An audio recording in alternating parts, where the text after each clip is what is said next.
한때는 잘 나갔던 공업도시, 지금은 쇠락하여 거리에는 실업자와 약물 중독자가 넘치고 스위노와 헤카테가 이끄는 두 개의 큰 마약 조직이 도시를 지배하고 있습니다. 마약 단속반 더프 반장은 스위노가 거대한 물량의 마약을 밀매한다는 소식을 듣고 팀원 9명과 항구로 출동했는데요. 그때 모습을 드러낸 스위노와 13명의 부하들. 무장한 그들을 상대하기에 우리의 병력은 너무 적었죠. 하지만 더프는 지원 요청을 하지 않습니다. 스위노를 체포하면 모든 공은 다 그에게로 돌아올 참이었으니까요. 공격을 개시한 순간 순식간에 우리 팀 한 명이 인질로 잡히고 우리 팀은 위기에 빠집니다. 그때 더프의 라이벌 맥베스가 팀원들과 등장하여 스위노 일당에게 총격을 가하고 그들은 황급히 도망갑니다. 더프와 맥베스는 오토바이를 타고 달아나는 그들을 쫓아갑니다. 목표는 두목인 스위노. 더프는 결국 오토바이를 따라잡아 스위노를 총으로 사살합니다. 그런데 헬멧 안에 있던 얼굴은 스위노로 위장한 부하 직원. 망연자실한 더프를 지켜보던 맥베스는 그 자리에 있던 다른 부하 직원마저 단검으로 죽입니다.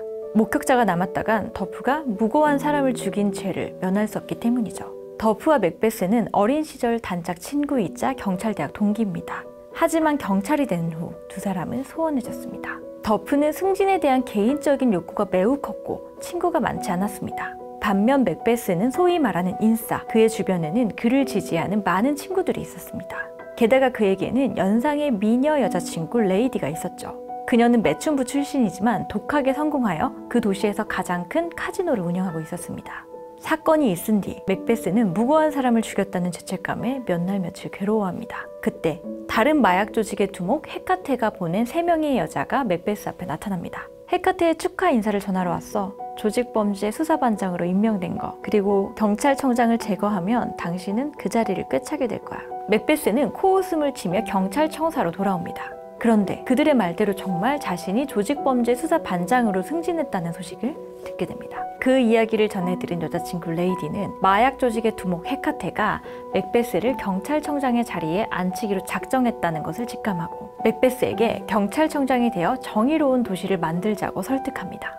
그리고 레이디는 맥베스의 승진 파티에서 경찰청장을 살해하기 위한 모든 계획을 치밀하게 준비합니다. 하지만 맥베스는 그날 밤 몇 번의 기회에도 경찰청장을 찌르지 못하고 거리로 나가 오랫동안 끊었던 약을 하고 돌아옵니다. 그는 과연 경찰청장을 죽이고 그 자리를 차지할 수 있을까요? 맥베스는 원래 셰익스피어의 희곡으로 살인 미스터리의 원조격이라고 할 수 있습니다.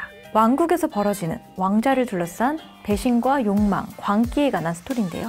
셰익스피어의 작품을 다시 쓰는 프로젝트에서 작가 요네스 베는 맥베스를 다시 쓰는 조건으로 참여했다고 합니다. 요네스 베는 북유럽 최고의 작가로 오늘날 세계적으로 북유럽 문학의 붐을 일으키고 있는데요. 인간의 감정을 강렬하게 그리는 스릴러로 전 세계에서 많은 사랑을 받고 있습니다. 요네스 베는 맥베스의 주인공들의 이름과 상징을 그대로 살려 현대적으로 재해석합니다. 예를 들어 마약 조직의 두목인 헤카테는 원작에서는 예언을 남기는 여신이었고 여자친구가 운영하는 카지노의 이름인 인버네스는 원작에서는 맥베스의 성이었죠. 원작을 얼마나 재미있게 오마주했는지 찾아보는 재미가 있었습니다. 맥베스는 절대 선도 절대 악도 아닌 입체적인 인물인데요. 인간의 과욕이 어떻게 파멸을 초래하는지 고전과 현대물을 관통하는 진리를 보여주고 있습니다. 생생한 누아르로 각색된 맥베스, 올가의 소설로 추천합니다.